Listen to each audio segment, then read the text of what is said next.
Hey Brody, so this generation is 50% less social than the previous one, and a lot of people are going to blame bad parenting or public school system, but I think the real reason this generation has zero social skills is because... So when I was about 10 or something, I got my first console. It was the Xbox 360, and the way my days would look like is I would come home from school, and I would just play video games like the entire day until I went to bed. And I spent so much time just not socializing that my social skills simply just didn't develop because I wasn't using them. And there was probably a point where I fell behind my peers socially to the extent that none of them wanted to actually interact with me. So it became like a feedback loop where I would just play more video games because no one wanted to be friends with me, and that would also make my social skills work. Like, you can see how that's a feedback loop. And the crazy thing is, this is somewhat normal for people now. Like, they might not play video games and they might not be as bad as I was, but it's very normal to hear people go home after school and spend their time on their phone or something. But before the internet was a thing, after school or after work, people would go see their friends or something like that. And before one of you comment like, oh, I use the internet 12 hours a day and I still have social skills, I admit there are going to be exceptions, but let's just look at the data so we can see what it looks like across most people. So this is a graph of self-reports of loneliness and internet prevalence in adolescents in the US. And I don't even need to say anything, like, that's pretty drastic. That type of correlation is not very common to see. And there's going to be unreasonable people who watch this who are thinking like, oh, you can't prove that's causational because you can't run a double-blind placebo trial on internet causing loneliness. But hear me out. If you're reasonable, you would agree with me that smoking causes lung cancer. But the thing is, we can't actually run trials to prove that smoking causes lung cancer in humans because it's unethical. To be fair, we can test it on animals, but the way we come to the conclusion that smoking causes lung cancer is because we look at a wide population of people over time and we see if the probability of someone developing lung cancer increases when they smoke. And the thing is, that's not even proof of causation, because you can actually make a very valid argument that people who like to smoke just happen to be genetically predisposed to lung cancer. And that's actually a valid argument, and that could possibly be true. But it's still safe to say that smoking causes lung cancer. I'm rambling a bit, but the point I'm trying to make here is we have enough data to support that the internet is at least a large factor towards this generation having a deficit in social skills and being lonely. And it's honestly not that difficult of a concept to grasp, because if you're spending your time on the internet, you're just not socializing, so you're going to be out of practice more. I think that's an important point to make, because when you realize that you're not just antisocial and you're not outcast, it's just you need practice with your social skills, you realize it's something you can develop. Like, when I realized I was already capable of being charismatic, that's what let me practice my social skills, because a year ago, you would not recognize me like at all. I was not this charismatic like at all. I was completely an introvert. I did not know how to talk to people, but because I realized this is something that I can actually put effort into and develop, that it completely changed my life.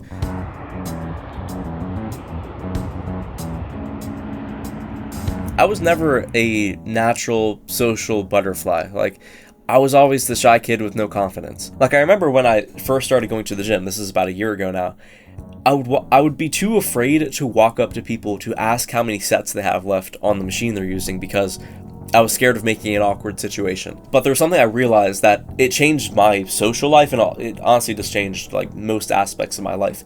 So there was one day where I was in my bedroom watching the Andrew Huberman podcast, and he was doing an episode on what is called a growth versus a fixed mindset. So for an example, if you have a fixed mindset, your types of internal monologue would sound like, failure is a limit of my abilities, I don't like to be challenged, I'm either good at it or not.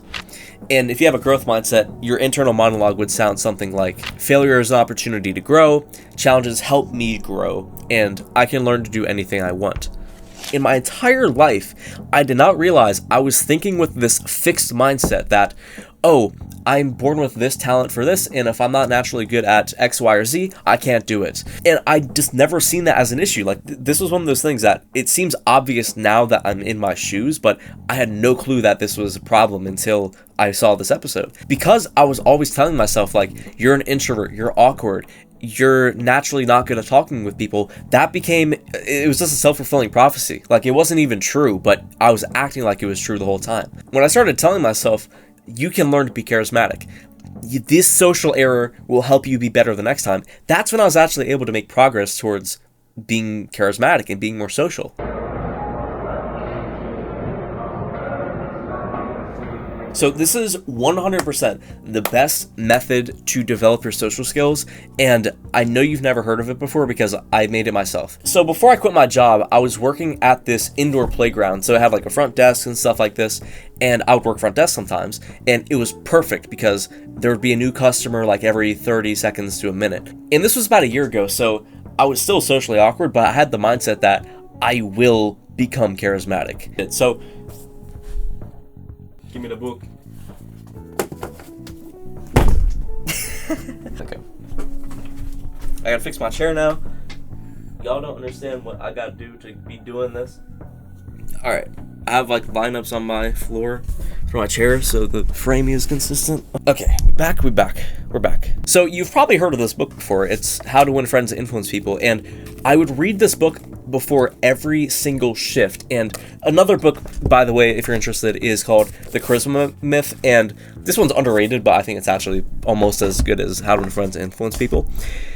What I would do that's different from most people is I would find one thing, just one thing, to keep it super simple, that I would focus on implementing when I got to my job. So I might read in that book that people love to hear their own name, so I would try to use the customer's name back at them when I am checking them in. Or it could just be something as simple as, whenever I make eye contact with somebody, I smile. Something like that. And that's important, but this is the critical part of where I think I made the most progress. I would pick that skill that I wanted to focus on, and before I would like clock in on my shift, I would visualize me using that skill perfectly. Like, I would imagine I was at the front desk, like in vivid detail, talking to a customer and saying their name back to them perfectly. And then when I got into the shift, I would go to the front counter and I would just try to do it real time, expecting that I might make some mistakes. And then again, right after like they would walk in, they would walk past me, I would kind of hide a little bit. I would like walk away from the front desk, and for like 30 seconds, like this does not need to be super long, I would re-visualize that situation that literally just happened as if I fixed the mistakes. So I might forget to use their name, or I don't smile when I make eye contact with them. So I would hide in the closet or whatever, and I would just see myself doing it perfectly again. And after like just doing that like 5 or 6 times, I would basically learn the social skill like that. And that's like a new little 2 to 3% improvement in my overall charisma. And charisma is usually hard to quantify how important it is, but this is how it actually got me promoted. So before I was like working on my charisma, I was like just not good socially. Like, I would talk to customers and I would give them like 1-word responses. I was just kind of a dickhead. And within a month of me practicing my social skills, I got promoted from basically a cleaner to a party manager. So this put my base pay from $13 an hour to $15 an hour, but because I was a party manager, I could get tips. So I was making on average per party like $50 tips. And just so you understand, I shouldn't have done this, but I looked in the cash register because that's how we logged the tips, and I averaged everybody else's tips just to see what they averaged per party. The next best party manager, I think, averaged like $37 tips per party, and I was averaging like $50 per party because I was as charismatic. I wasn't even trying to game them for tips. And the money is like a cool way to quantify the improvement I had, but honestly, the biggest change to my life was being able to have a connection with people. Like, that was such a fulfilling thing to me, because beforehand, every conversation I had would just die within like a minute or two, because I don't even know how else to say it, like I was just bad at talking to people.